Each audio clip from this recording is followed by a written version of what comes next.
We have the full super harvest moon at 6 degrees of Aries happening on September 29th at 2:57 a.m. Pacific, which is 5:57 p.m. Eastern. Check your local time to see when this lunar event's occurring for you. Welcome to the autumn lunar sessions of 2023. We're opening up with a supermoon, and this is the last supermoon of the year, so we aren't getting any more. We're also not getting any more in the new moon form because there is also new moons that are supermoons, although we can't see it because the moon is dark. And the coolest thing about this is this happens to be a super harvest moon. Harvest moons are pretty in themselves, especially because of where it is in its orbit, but to have a super harvest moon really does tie it together. Depending on the calendar year, harvest moons occur in September mostly. There are times where it can happen in October, but it's been a while since we had one of those. The last time we had one in October was in 2020. It was October 1st, 2020. But again, this is due to the varying orbit of the moon and where it lands in September or October depending. But we get harvest moons at the equinox points. Sometimes that can occur a little less than a week before or a week after we've hit the equinox of autumn. For the southern hemisphere, that would be the spring equinox for them. But during this time of year, we get a few extra hours of luminance from the moon. We hit a period of equal day and equal night, and this particular kind of moon allowed for past civilizations to gather more fruits and vegetables during the time of year where light was going to be a little more limited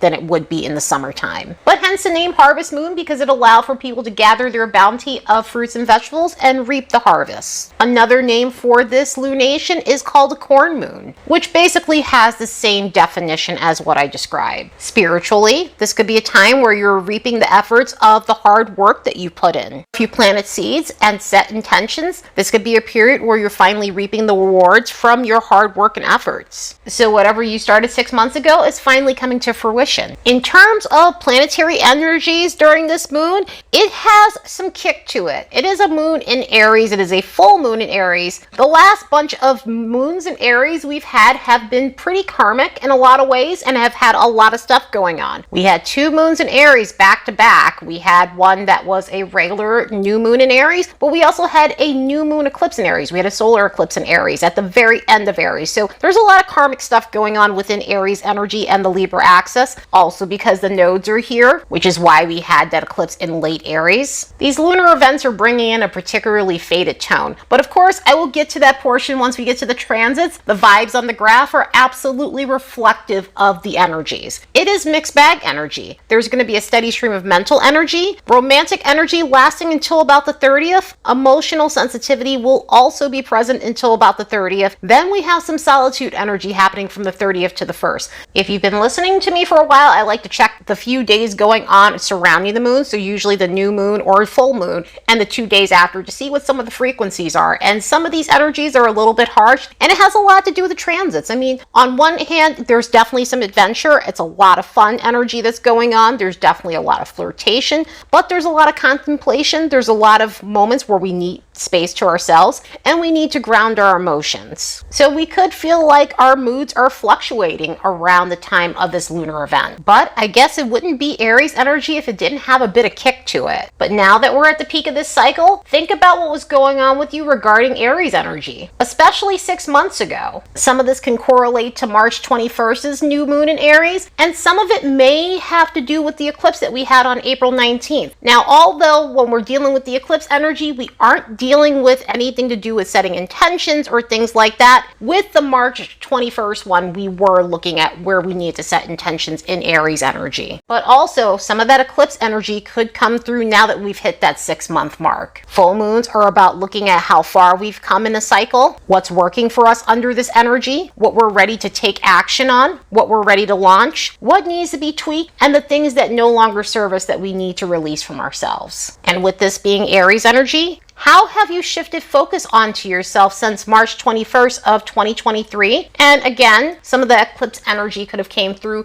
calling for you to shift focus on yourself. Aries helps us look at why thinking of ourselves is essential. It's a sign of forging your own path. It's a sign of starting your own journey. So how have you worked on circumstances that were preventing you from becoming independent? Have you mastered the art of developing healthy main character energy about yourself? Was this a time where you realized you can't get get lost in someone else's story. In other words, was this a time you were working on codependence? Was this a time of regaining your identity back after being so consumed by someone else's situation, or putting yourself last, or feeling as though you have to stay silent in order to keep the peace in a situation? So where have you learned to stop stifling yourself in a way that benefits others but undermines what you should be doing for yourself? In other ways, this could have showed up as learning that you need to depend on yourself at times. Not saying that you can't depend on others to help you, but this may be a time where you became more self-reliant, healthily. Speaking of healthy, Aries is also about healthy assertion. Of course, it can go to the shadow side, but this is definitely not what we're looking at under this energy. But through this, has this been a period where you've been learning the skills of healthy assertion? Have you been learning to speak your mind instead of bottling things up? Or learning to find your voice in a lot of situations where you felt you lacked a lot of self-expression? Energy like this also comes with being more courageous. So was this a period where you gained healthy self-assurance, where you're learning to be more confident within yourself and your capabilities, taking action on some of the goals that you have? Because you're feeling more confident, you're finding that you're more receptive to opportunities. You're starting to take decisive action when it comes down to things, rather than second guessing yourself on personal goals or even job situations or romantic life. So was this a time where you decided to get into the driver's seat of your life and start taking charge and being more ambitious and pursuitful of the things that you want, because you've taken this time to build up healthy confidence, leading to taking action in your life? Aries has a lot to do with our physical prowess. So was this a time where you were working on that? Was this a time where you're working on building up stamina? Was this a time where you're working on building up strength, getting back on track when it comes down to fitness goals, and just overall improving your vitality, improving your energy levels? But if it wasn't a time to work on fitness, was it a time where you were realizing that you need to become more active and leave behind a sedentary lifestyle through moving more, getting out more, socializing more? Have you used this period to break out of dullness and have more exhilarating experiences in your life, more adventure in your life? Because this is Aries energy, and Aries is ruled by Mars. Sometimes this can transfer into our bedroom stamina. Sometimes this can transfer into our love lives. So was this a time where you're taking more action on your love life, or working on having a more fulfilling time intimacy-wise, and adding more passionate exchanges to your romantic scenarios? Aries energy is all about chasing what excites us and fuels our passion. So hopefully you guys were able to use this in a way that encourages you to empower yourself and live a more victorious existence. Let's look at these transits and see what we can expect from this lunar event.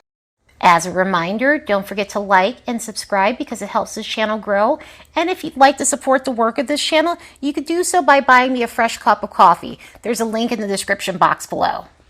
So one of the things I was saying earlier is, because this moon is going to be in Aries, this full moon is going to be in Aries, it has a lot of karmic tones to it. Considering we had those 2 new moons in Aries, we've got that North Node in Aries, which an eclipse in Aries will happen again next April. But of course, also because the nodes have to do with the polarities, anything that happens in Libra is also going to have a karmic tone to it. Another thing that's happening during this full moon is we have a shit ton of quincunxes going on. So there could be moments where we're lacking insight, and we need to really make sure we're aware of our impulsivity. Mars and Venus are the chart rulers for this lunar event, since the moon happens to be in Aries and Mars is a depositor for that, and the sun is in Libra, which Venus deposits the sun, while it's in the sign of the scales. The main chart ruler, Mars, is making hard alignments to Mercury, Uranus, Pluto, and it's opposing the nodes. So for that reason, during this lunar event, there may be a little more angst. Communication-wise, things could be a little bit bitey and snippy. Things could take some unexpected turns in terms of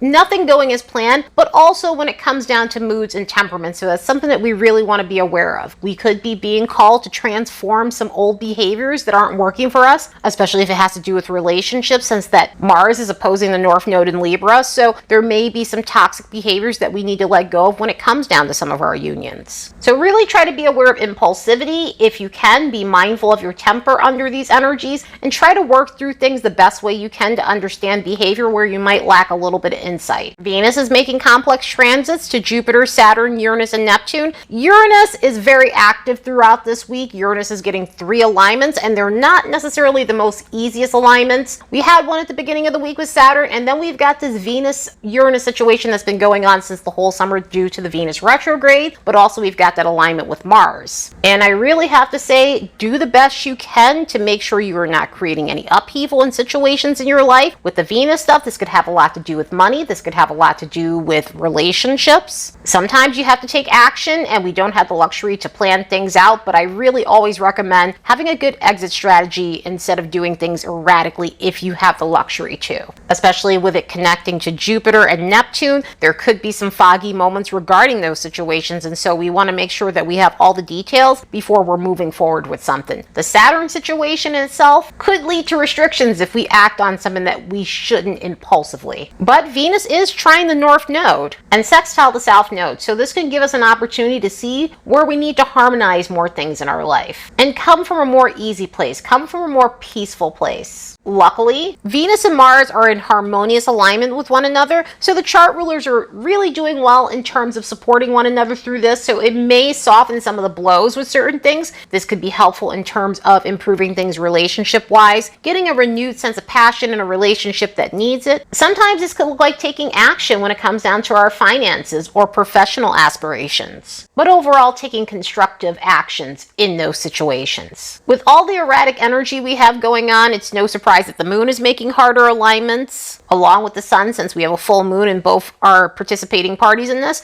but they're making harder alignments to Venus and Uranus, and again, it could rev up that need to do something impulsive. One thing to note, the moon is making a trine to Pluto, which can be really helpful in transforming situations that we need to let go of. This could be a time to release subconscious patterns and old coping mechanisms that are no longer working for us, and have some moments where we're working on repressed issues that really need our attention and need to be healed. Coming back to that sextile with Venus and the South Node, it happens to be creating a yod to Neptune at the apex point. So we have more stuff that we need to work on when it comes to relationships. Although Venus is in harmonious aspects with the nodes, that situation with Neptune at the apex point can really help us see exactly where we might be self-sabotaging in relationships, and now the pressure is on to work on these things. So it could be a time to realize behavior that's undermining our ability to have a healthy relationship, also a healthy relationship with money. So with all of these transits and all the karmic stuff going on during this lunar event, it can give us the much needed nudge to take action on old baggage that's no longer serving us. That way we can get back in the driver's seat of our lives. Anyway, I hope you all have the best full harvest moon in Aries ever. Later, and see you in the next episode.